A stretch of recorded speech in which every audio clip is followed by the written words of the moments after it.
Hey yo! Welcome back to another episode of the ArtsBlock podcast. I'm your host, Eric Curry III, and today we got good mans on the podcast, ladies and gentlemen. We got real good mans. We got entertainer. We got somebody who got their own drink, their own alcoholic and non-alcoholic beverage company. Dog, he doing it big. He a party promoter. He can ball a little bit, just a little something. I seen a couple. A little bit. You can just do a little something on the court. Like you can't be me though, but it's all right. Had his own podcast for a little bit. He a rapper as well. Just Renaissance man, multi-talented. We got Sean Simons, aka Sonny, on the podcast. Give it up. Man, I appreciate you. It's love man. That you to even be on here, man. So that's an honor. Yeah, man, long overdue. You've been asking me to get on this joint for a little minute, so I had to sneak you on up in here, man. I love to see my black man doing it, man. Especially yes, my younger brothers. You out here, you could be doing a lot of other things, but man, every time I see you, it's positive energy, friendly, showing love to other people, being an amazing big brother, being an amazing son. So, man, good people know good people. Yes, sir. I appreciate it. Well, we're just going to jump straight into this joint. Okay. And we're not even going to go all the way back. We're going to start really recently because I really need to know this question. You be at the Southside Market with your drinks, right? Mm-hmm. One, you gave me one of them version drinks, banging, by the way. Mm-hmm. Go ahead. People stamped. Everybody go tap in with him. Link in the description with him. Tap in with that. But how in the world do you be getting a table at the Southside Market every week? You be there every week. How you get a table every week? How? First, I want to shout out to Zell, Leak, and Asia. Oh, yes, sir. Let me put the women first. Let me shout out Asia, Zell. Yes, sir. Honestly, it's just a blessing. It's on them. I apply and they, select me. So hopefully I'm doing, good things for the community. People are enjoying the product. And I think that's the reason why I'm down there, every Saturday. And I just love interacting with people. I love talking to people and customer service. That's my thing. Right. Do business be booming? Like business is always booming, even when it's not booming, because you already know you have to be resilient. You're going to have your bad days because just like in business is just like a regular day. Mm-hmm. Some days you have a good day, some days you have bad days. So you just got to be resilient. What they always say, the only way through a storm is to keep going. You can't stop. So I've had slow weeks. Mm-hmm. I've had booming months. I think it all balances, itself out when it comes back to full circle, because I've been doing this like for a year and a couple of months. I started before COVID. So just imagine if it wasn't booming, I still wouldn't be doing it. And I definitely had a lot of moments when I said, maybe this isn't for me, or maybe this isn't working.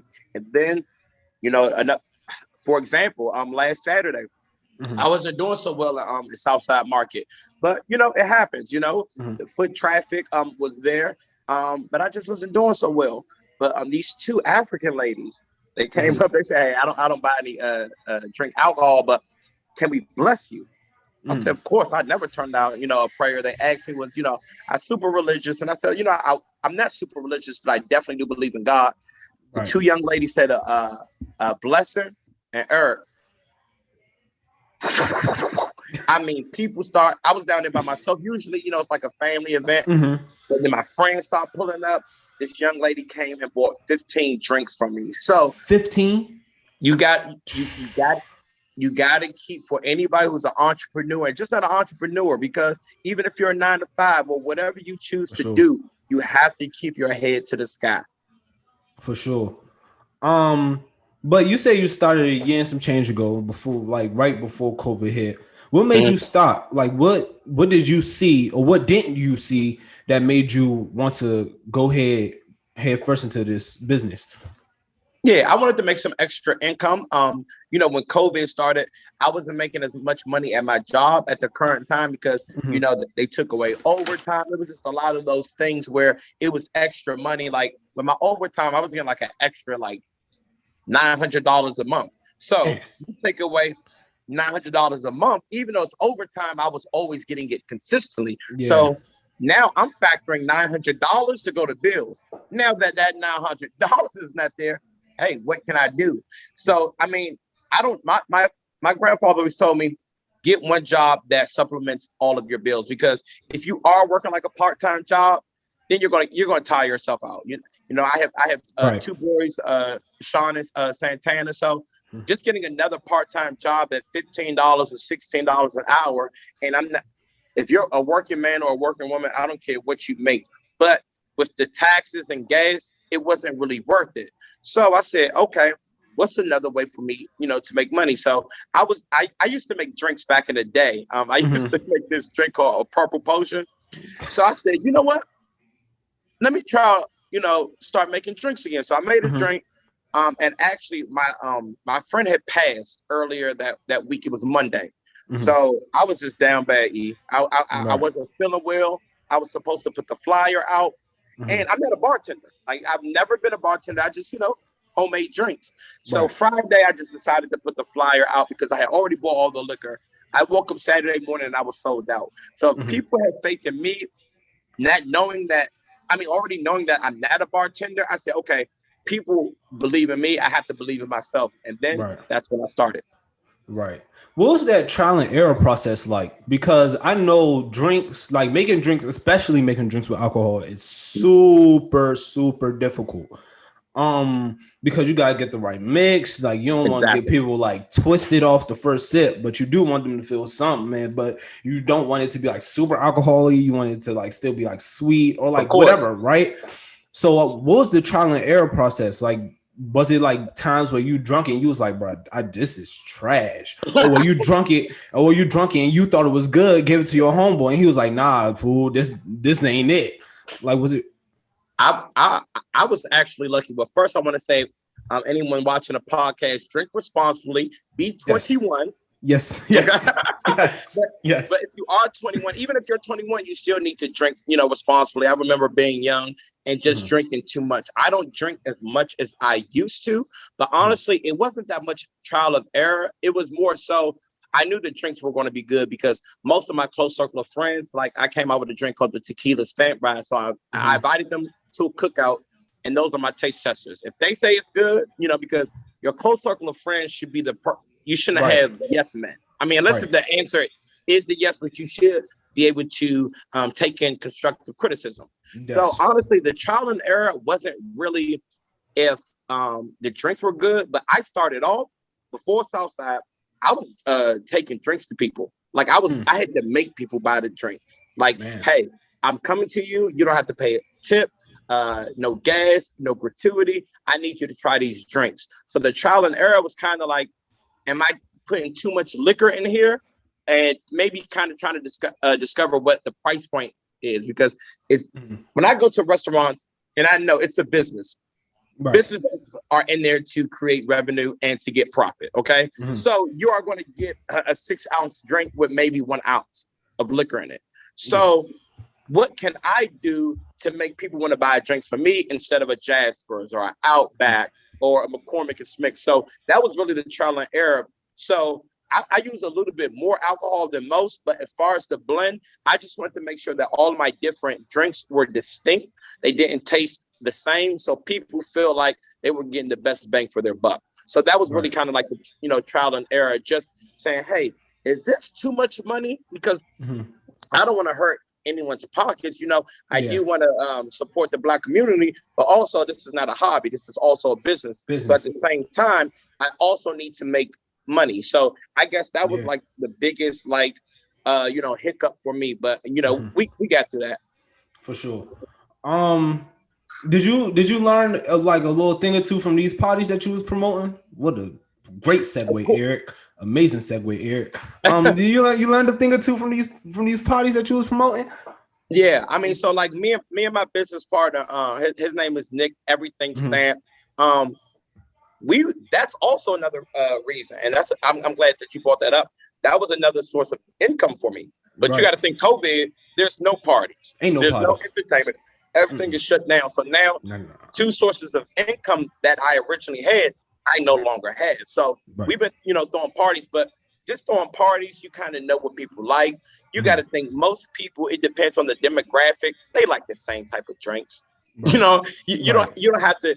I always say keep it short and sweet. Mm-hmm. Okay, so just knowing what people like, you know how they move, what makes them feel good. That definitely was, I guess I would say, kind of like a cheat code for me, just being in that party atmosphere. Right. And a little birdie, you know, told me that little birdie being my mama. Shout out my mama. But she told me that your Halloween parties used to be banging. Like Yeah. And hopefully, I mean, of course, if it's healthy and it's safe for people, hopefully we will be able to have a Halloween party. But yeah, we pool parties, Halloween parties, and they were so successful, we started doing it annually. So this was our third, well, before COVID, the year before last was our third pool party, where we ranged the attendance like from 500 to 600 people. Yeah, super crazy, but just a feel good atmosphere, you know, no issues, people just drinking, people just enjoying other people's, you know, company, you know, networking, rubbing, you know, shoulders. But the Halloweens are super crazy. You know, people love to, you know, dress up. And it's just one of those fun times, where you can kind of, you know, reverse the hands of the clock and, you know, be a kid again. Right.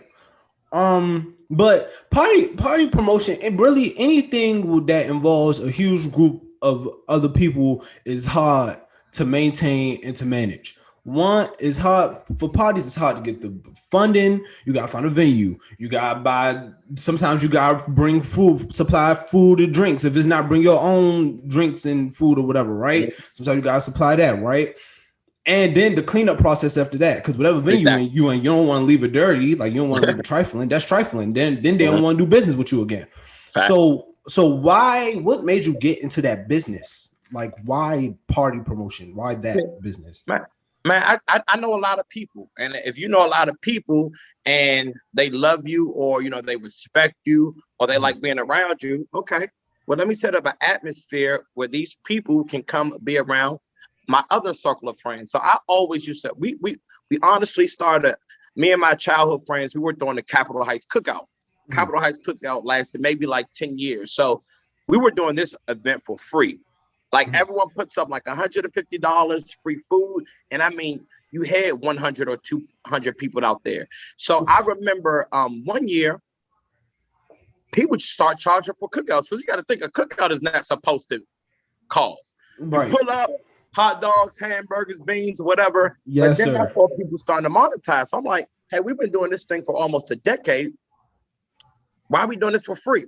So me and some close partners of mine, we decided to have like a cookout pool party. I mean, it was super successful. So, and nothing, we're still good friends, but Nick, who's my business partner now, we're actually, we've been friends for a very long time, but we weren't as close. We went to school together. He was kind of doing his thing. I started doing my thing solo. So we linked up and we're like, hey, let's start throwing parties together, because you already know two heads are smarter than one. And since then, we've been, and it's not necessary. I mean, you definitely have to promote your own events, but we actually are creating the events. It's not like these parties are at clubs and they're asking us to promote. Like literally, we find the venue. We find the caterer. We hire the bartenders. We pay the bodyguards. It's so much that goes into event planning before you even reap any of the benefits of it. It's a lot of work. And I don't think people understand that. But I'm not mad that people don't understand that, because if you're not in the business, you wouldn't understand. It's not for everybody to understand. Exactly. There does go a lot. Management, inclement. Just imagine, Eric, you have a pool party, right? Man, you spent $3,000-$5,000 and it rains that day. Hey, young, I'll be sick. I'll be blown as Look, Eric, I got a quick story. We had the last Halloween party that we had. No, the second Halloween party that we had, they double booked parties. It was two parties going on at the same time. So you got to think, we already signed the contract. So we had to find a way, like, okay, how are these two parties going to coexist? So you never know. Even like you said, if you stay ready, you got to get ready, but you always got to be prepared for obstacles that might be thrown your way. Right.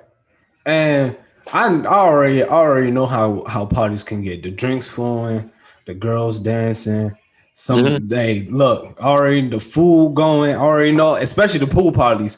So yeah, for sure.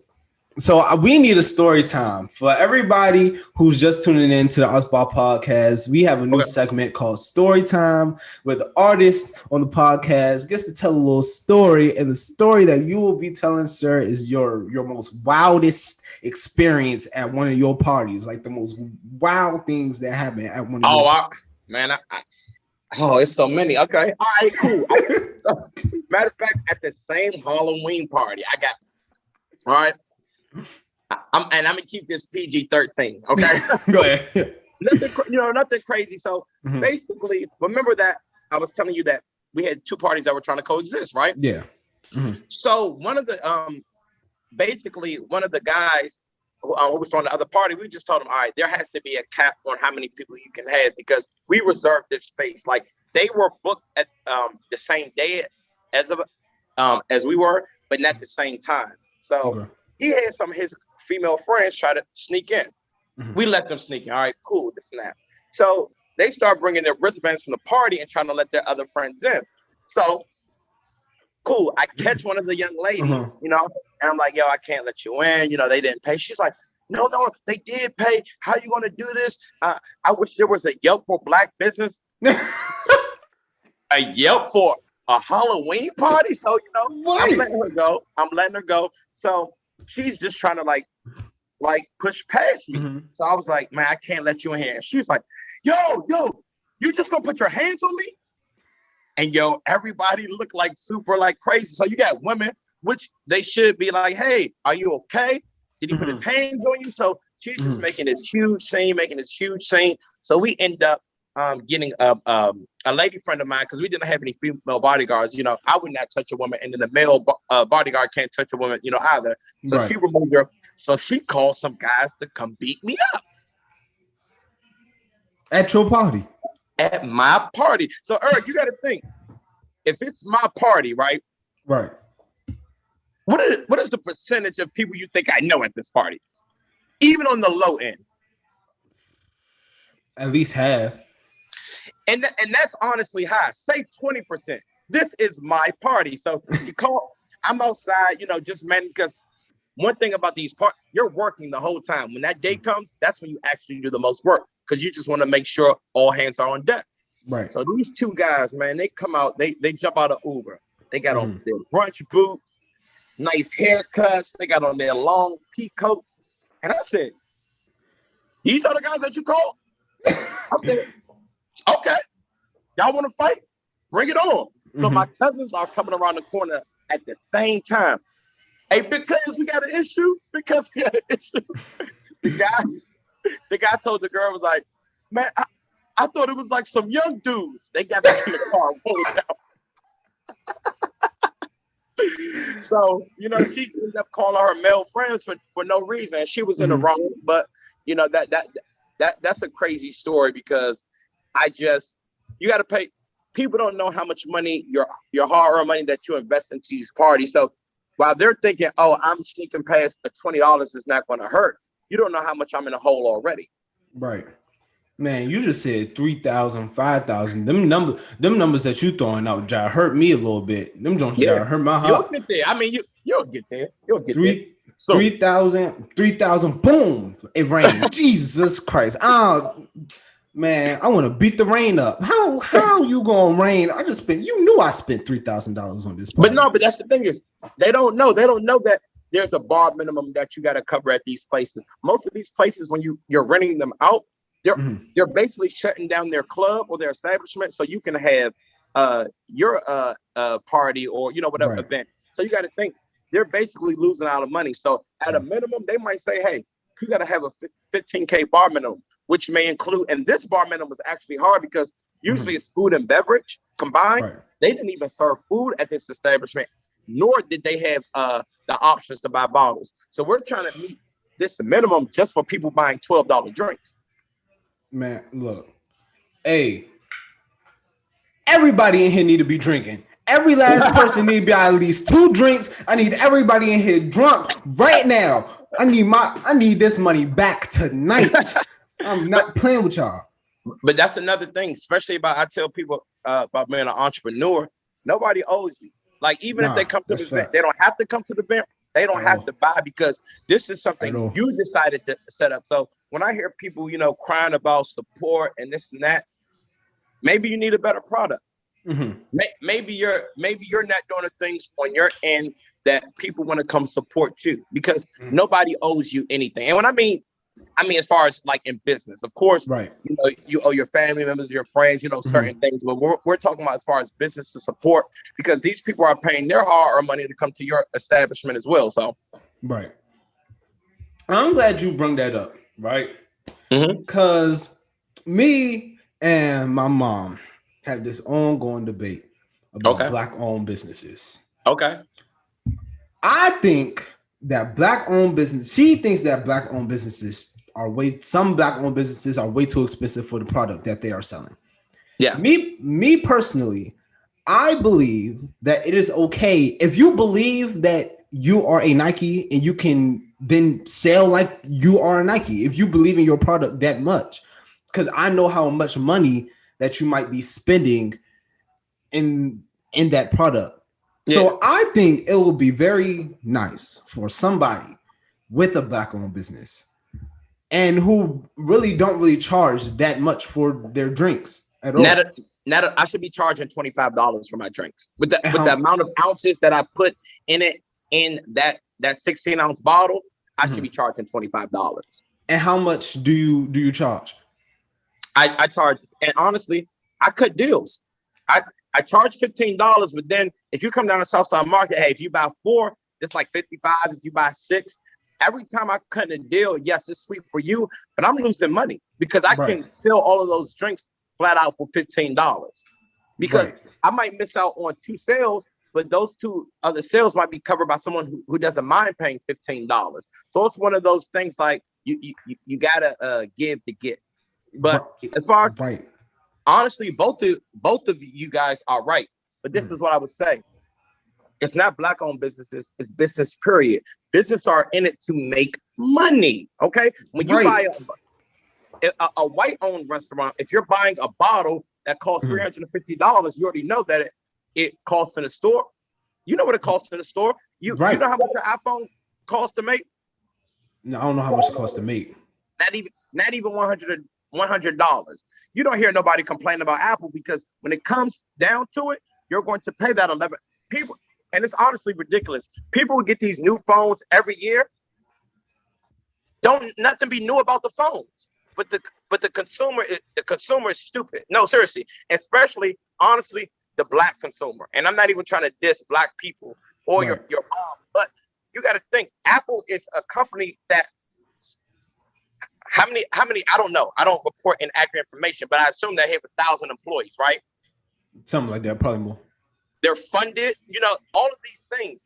You're talking about somebody may have 1 or 2 employees, and they're using their hard money from the full-time job to take a gamble. They have to charge more because they won't get any money. So if I sell my t-shirts for $35, yes, you can go get a t-shirt at Ross. You can get a polo t-shirt at Ross. So you're going to say, well, why would I pay that?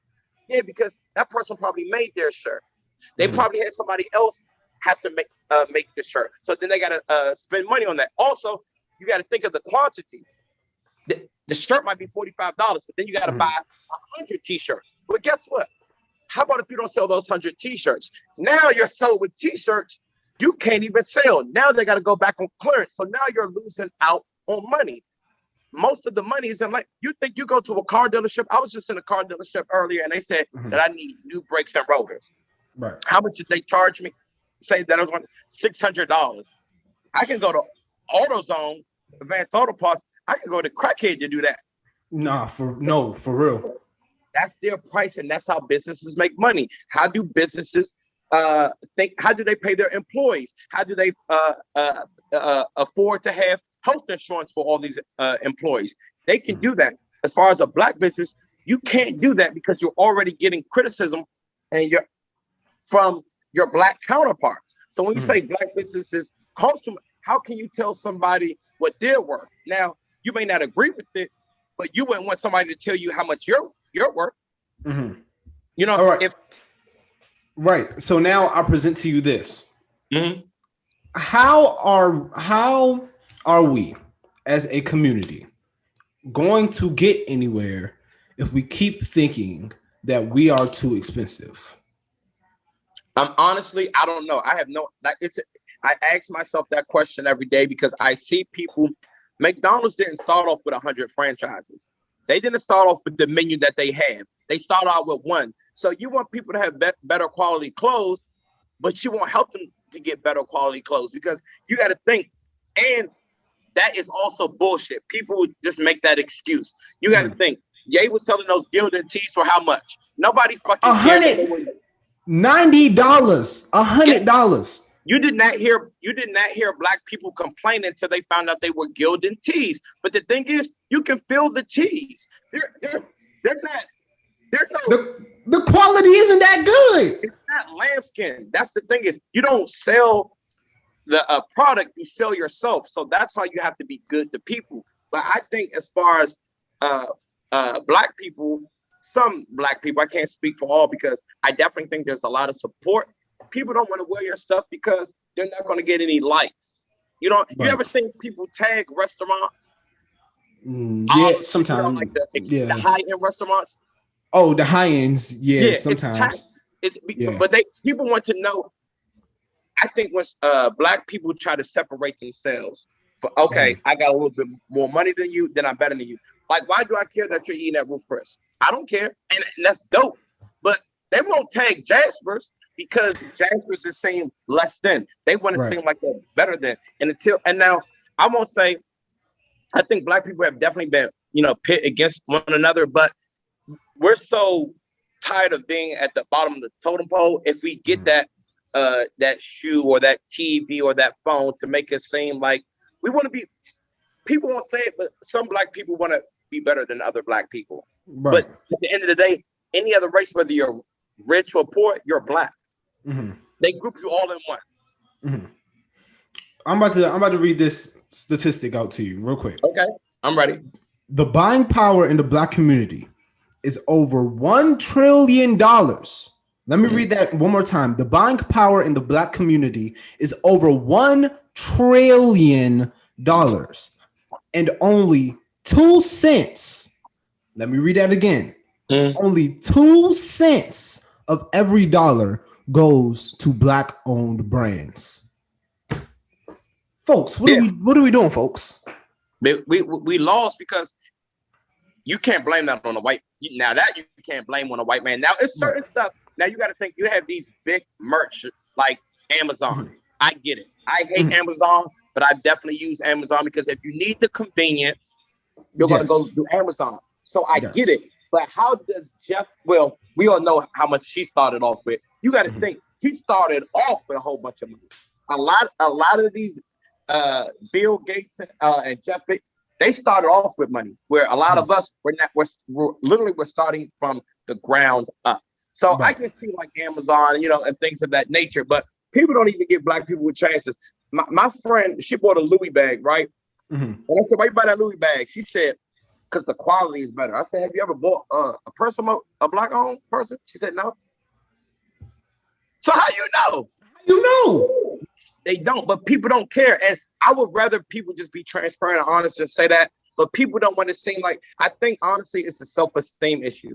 Because some things like, I definitely have bought some expensive stuff, but I have no problem buying cheap stuff. But I'm not tagging or hashtagging all the, why? No, let me tell you, Louis Vuitton or no matter what, like when Clico, they don't care that your no one cares. Hashtags don't even matter. So when you do it, what are you doing it for? It's to impress other people. But why? Right. That's what black people want to do. Black people don't want to get money. They want to impress other people. Do you think that's why like we have so like, because I noticed right in our community is some of the most hatingest haters in our community. It's like it's really hard. Like, bro, I'm trying to win, and you don't. It's kind of like you don't want to see me win. But it's haters. But I didn't mean to cut you off. it's haters in the community, but there's haters in every community. We're just not in those communities, so we're not seeing on a day-to-day. Like when people like, oh, this area is full of crabs and stuff like that. The same stuff is going on in LA. The same stuff is going on in Houston. The same stuff is going on in ATL. The same stuff is going on in New York. It's nothing new to this area, or it's not something that's just specifically for Black people. Right. But still though, right? Like, so all right, so let's just go into our community, right? Okay. Do you think that self-esteem issue and that I want to be better than you plays into, oh man, you shouldn't have that, or man, you're not even that good anyway, like I don't even know why you got that contract or that deal, like or whatever, right? Do you think that plays a factor into that? Oh, most definitely. Most definitely. I gotta break down. You gotta think. In some restaurants that I go to, a Hennessy and Coke is $16. Yeah. A Hennessy and Coke. People, I have to explain everything in the context. Hennessy and Coke. That's it. Nothing. You can make Hennessy and Coke. 16. You got to pay tip, gratuity. But then someone will say, $15 for your drink. That's a lot. How? Tell me how. Because they're not at a restaurant. What am I not giving you that they are? I'll tell you what. You can't put a hashtag stamp spirits and it comes up on 100,000 pages. But if somebody knows that you're eating at Morton's, oh, they're going to assume that, oh, they eat good or they have money, because people want to do other people up. And honestly, it's whack and it's sad. But I don't know if there's an answer to that. I just think that's in people, because honestly, that's just not Black people. So I don't want to, that's everybody. The thing that hurts Black people is, though, we're the ones at the bottom of the totem pole. So we can't play the same game that other races are playing, because we're never going to catch up. Right. Come on, everybody. We 400 years behind. 400. You know, how you catch up? You 400 years behind. That's hard. You know, I don't care how fast you are. Is it? I don't care how fast you are. No, seriously. It's a game. That's why I love Southside so much, because it's real love down there. I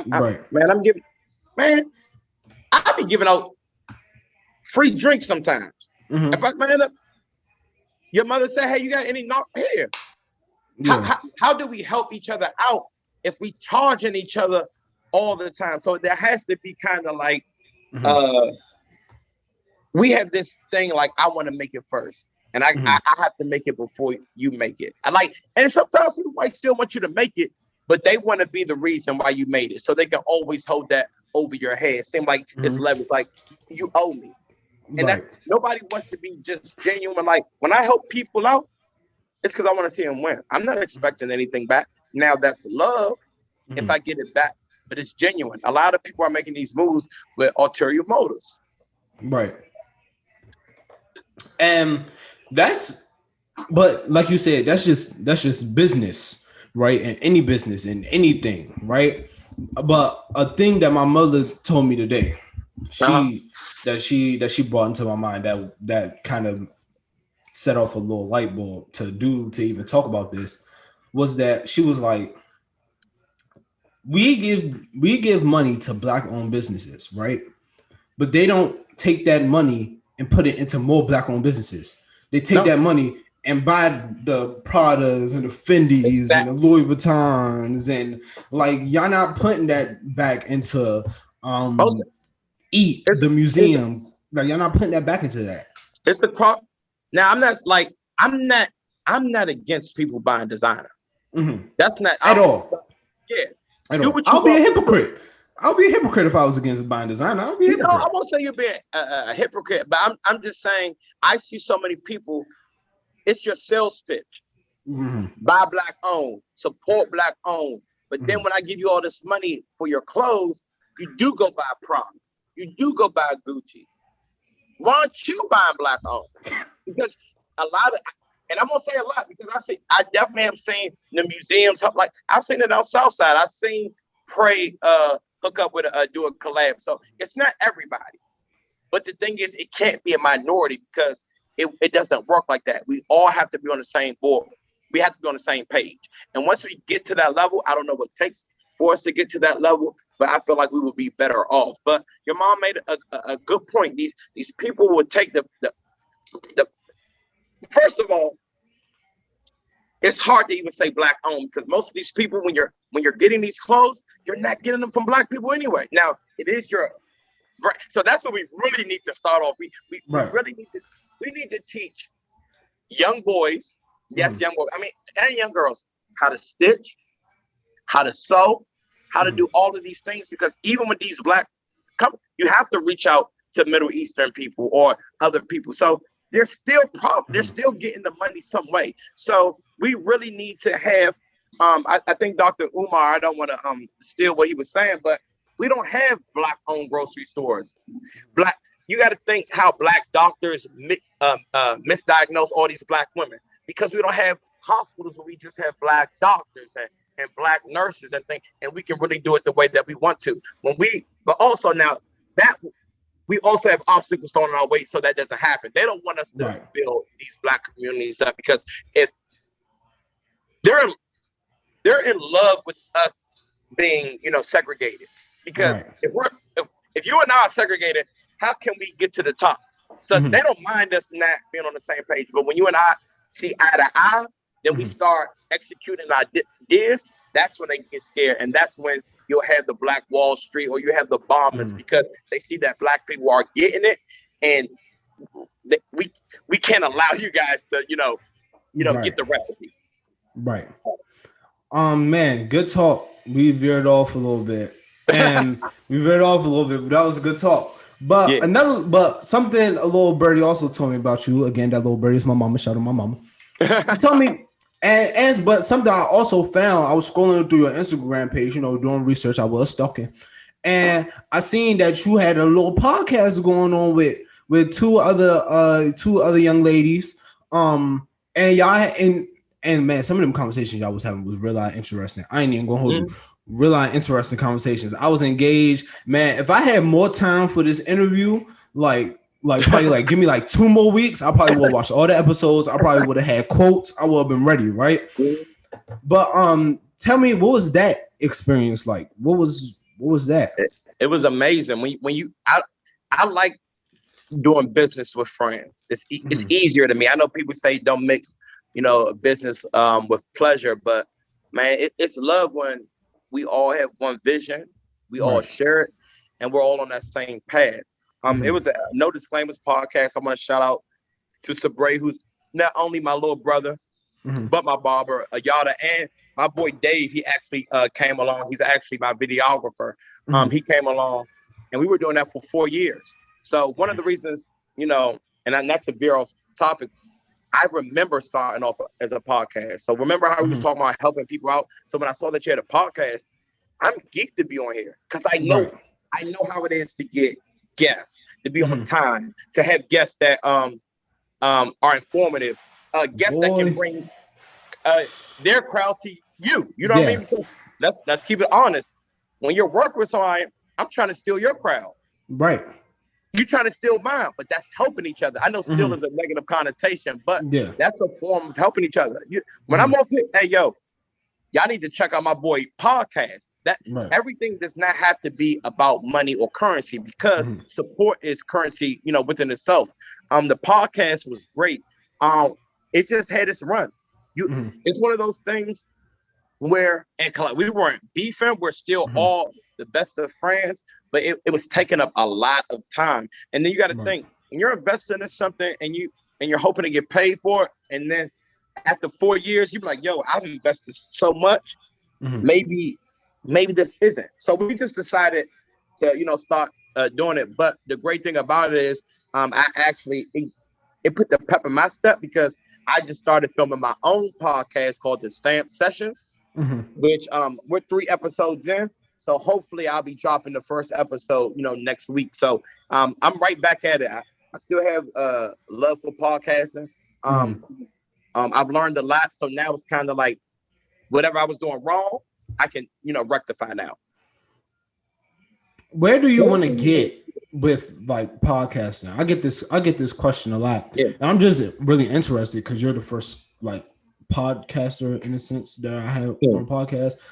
So where are you trying to get? I get this question. I want to ask you. With any business I have, whether it's the drinks, I want to get my drinks in the store. If we having parties, I want to be me and Nick. I want to be the next Mark and Taz. If I'm doing podcasts, I want to have my own network. Like as if you're not really shooting high, you're never going to elevate. If you're just doing this just for fun, I'm not mad. Do it just for fun. But if you're doing it for any other reason, you gotta go hard, because you know what people are saying. Everybody got a podcast. Well, guess what? Everyone has a car. Does that stop you from getting a car? You know what I'm saying? Everyone buys Jordans. Does that stop you from getting a Jordan? It's all about how you present the podcast. So I would love to be on radio. I would love to be on TV. Any one of those things, because I learned from, doing No Disclaimers podcast. It was cool. We're getting a bunch of subscribers, 400, 500, 700. I think we got up to about 1,600 subscribers. But then it just started. It was at 16 for a long time. So then you start, kind of like I was saying, this game, any industry you are, if you're an entrepreneur, you got to be resilient. So then it's like, God, what am I doing wrong? Are people not liking the show? Do we need better guests? Do we need better topics? So you got to think, any topic, whether you're talking about money, relationships, it's only but so much you can talk about. That's facts. There's only but so much you can talk about. People like, podcasts talk about all the same thing. Well, give me a topic to talk about. That's facts. Man, this was great. Wait, hold on. Before I even get into like starting wrapping it up and Dead or Alive. So your new podcast, right? Can I be a guest on that joint? Can I come on? Of course. You already know. Look, I can't come up here and talk all this smack and talk and then, you can't. I would love to have you on. I appreciate it. And another thing, right? So promote it. Tell us when you putting it off the first episode. You say next week. Where can we find you? Of course, I can be short and sweet. My IG is Sonny M Hoffa, so that's Sonny with a O, not a U. SONNY. M as in Mary, Hoffa, HOFFA. So that's Sonny M Hoffa. I honestly like to keep all of my businesses on one page. Now I will create a different page, but when you're all over the place, it's kind of like, okay, you have a personal page and a business page. You might have 1,000 followers, but then 5 followers on the business. I want you to come directly to where I'm at, so that you can see everything else that I have going on. So I'm going to have it on. I'm going to have visuals, more like clips, but it will be on Apple. It'll be on Spotify. So any of the major platforms, YouTube, it's going to be audio. You'll be able to click in the link in my bio at Sonny M Hoffa. So, and that's the same thing like with the events. We're getting back in now that the city is kind of, open back up. We're full force with, throwing events. So, not hopefully, I already got some stuff. I can't, speak on it, but we got some big things in place. Same thing with the Stamp Spirits. If you want to drink, you can contact me, hit me, via IG. I'm Walmart. It's a one-stop shop for me. Got you. Man, Sean, appreciate you for coming on again. Long awaited scheduling this joint. But we got it, but we getting it done. But you are an artist, so before we get off the podcast, I would like to get your Dead or Alive. Now, everybody tuning into the ArtsBlock podcast. Hello, I'm your beautiful, wonderful, melanated host, Eric Curry III.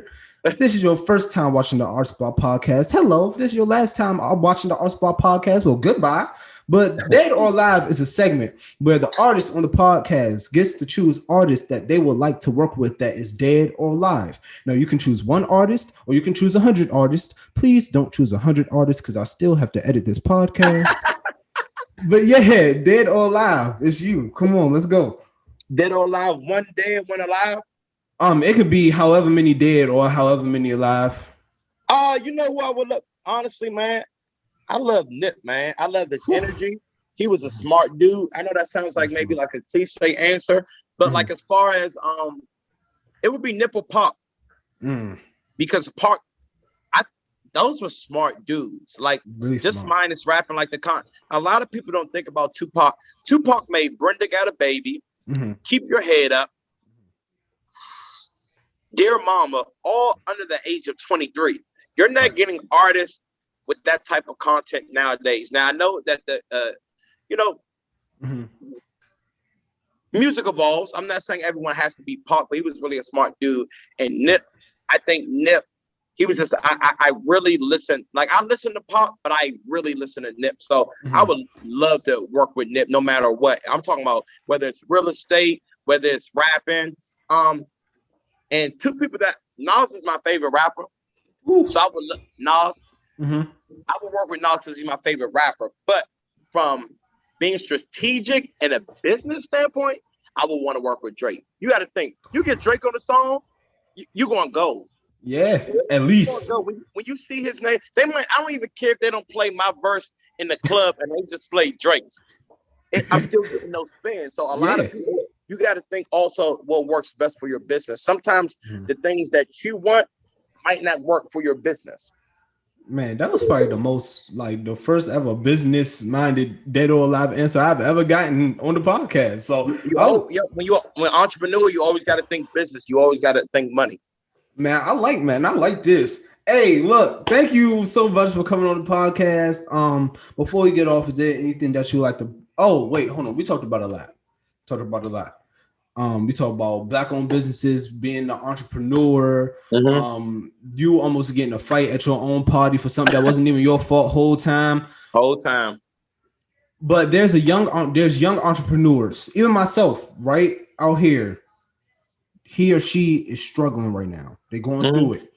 What is some advice that you would give them as a older entrepreneur who's been in the entrepreneurial game for a long time? Always remember where you started. Remember why you started. And if you're having bad days, like what made me want to start this business in the first place? Think of all the time that you invested. Right. Think of all the things that you've done to make that business work. It's some people that don't have businesses whatsoever. It's some people that don't have the courage to do. I'd rather be a failing business owner than not a business owner at all. Message. Because at least I can say that I tried.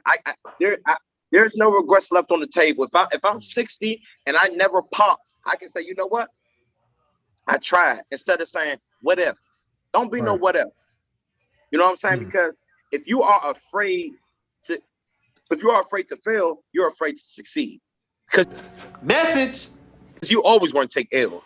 You always want to take L's. And then guess what? The L's going to keep coming. But guess what?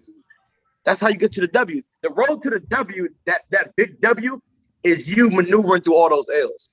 That's facts. Hey, L's are going to come, but that W is, woo, boy, is it worth it? It's going to feel so good. Have you ever? I think of things like I wanted to start and I didn't, and then a year from now, I'm like, imagine where I would have been if I started a year ago. Exactly. So you just got to get up and do. The only way you can finish is to start. So that would be my advice. Man, and I hope you out there watching the ArtsBlock podcast, this just inspired you to finish. And I want to thank all y'all watching the ArtsBlock podcast right now. Again, my name is Eric Curry III. All my links is going to be in the bio. All Sean's links is going to be in the bio. So check him out on everything that he does. If you're listening on YouTube, make sure you like. Make sure you comment. Make sure you subscribe. Make sure you turn on post notifications so you can be notified every time we post a podcast. If you're listening on Apple Podcasts, make sure you give me a 5-star and a review. If you're listening anywhere else, shout out to you. Oh, bars, you see me. Remember that artists never die. And I'll see y'all next week. Peace.